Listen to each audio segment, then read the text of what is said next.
Most people, I think, want to live a long life. But what really matters is how well we live as we get older. It's not just about adding years to your life, right? It's about making sure that those years are filled with independence and strength and vitality. And we all know that staying active is important, right? Walking, gardening, and swimming, those are all great for heart health and mobility and just overall movement. But they don't significantly address one major element that causes many older adults to lose their independence, and that's muscle and strength loss.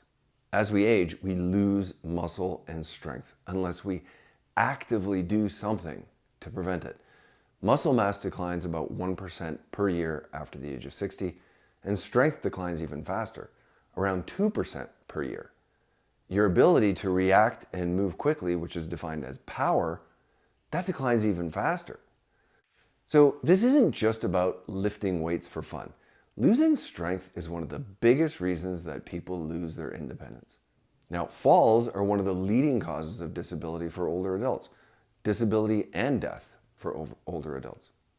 And much of that risk comes from weak legs and poor balance. A recent report from the CDC found 1 in 4 adults over the age of 65 falls each year, and deaths from falls have been increasing annually since 2007. And that's why I want to share this brand new study, the largest of its kind, that took data from 151 other studies that looked at older adults to figure out exactly how much strength training is needed, what intensity works best, and what kind of results you can expect.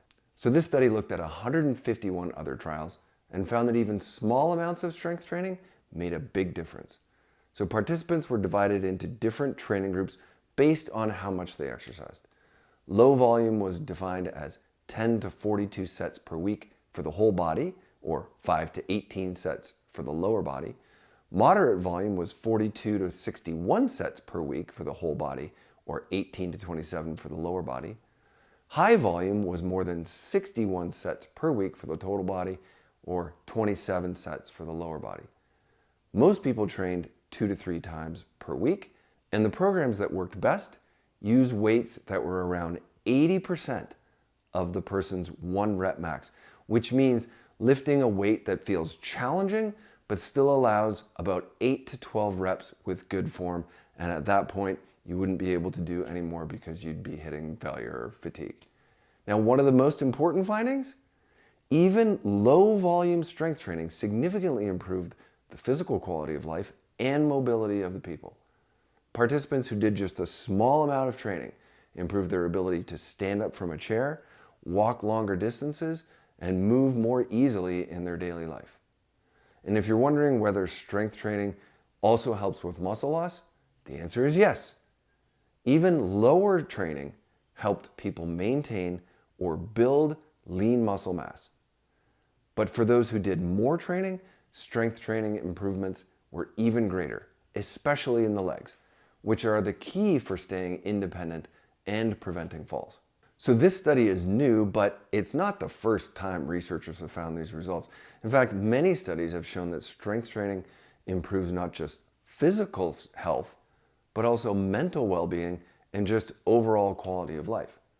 This other review that was published in 2019 also took a look at a number of other studies and found that resistance training didn't just improve strength, it also significantly improved pain levels, mental health, and overall sense of well-being.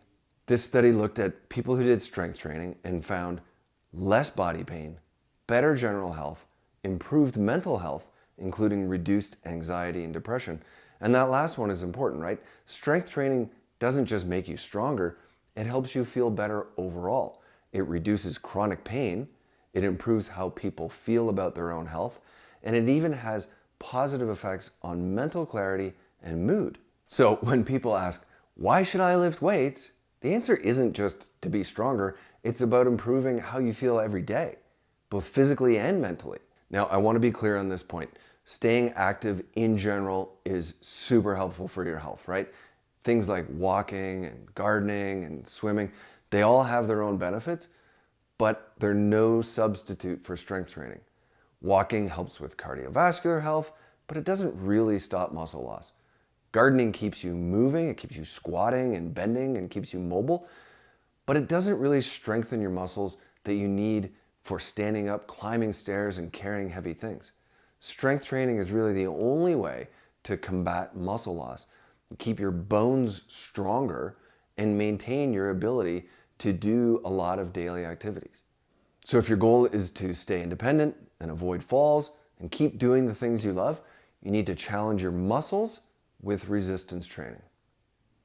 Now, let's talk about something really important, and that's how to start safely, right? If you aren't used to strength training, you could easily injure yourself, so it's important to start safely.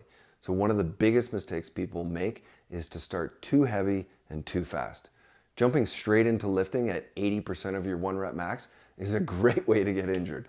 So the key is to start out slow and build up over time. So if you're brand new to strength training, you want to start with lighter weights or even just body weight exercises. Focus on good form first before increasing a lot of weight. Gradually add resistance as you get stronger. And this is why it's so great that we have Jonah in our office, right? He's a personal trainer and he specializes in training older adults and can help you start at the right level to avoid injury and progress safely.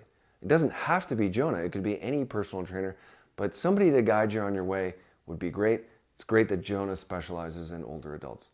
So if you're not sure how to begin, Jonah can help work with you to create a personalized plan to fit your needs and goals. So just to review some key takeaways from all this, strength training is essential for aging well. It keeps you strong and mobile and independent. And even small amounts of training help, right? That new study found that even low volume training significantly improved function and strength. But if you want to build strength faster, yes, more training helps. Moderate and high volume training leads to even greater improvements in strength. But lifting with the right intensity is important, right?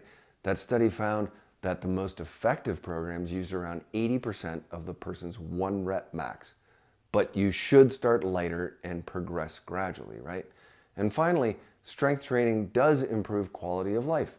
The second study found that it reduced pain, it improved mental health, and it made people feel better overall. So just the final thoughts here is that this isn't about becoming a bodybuilder, right? It's about staying strong enough to live life safe and on your own terms. So if you'd like help getting started, Jonah is available to help guide you through a safe and effective program. So if you found this helpful, hit the like button, subscribe for more health tips, and share it with a friend that you think might need it. So stay strong, stay healthy, take care. I'll see you next time.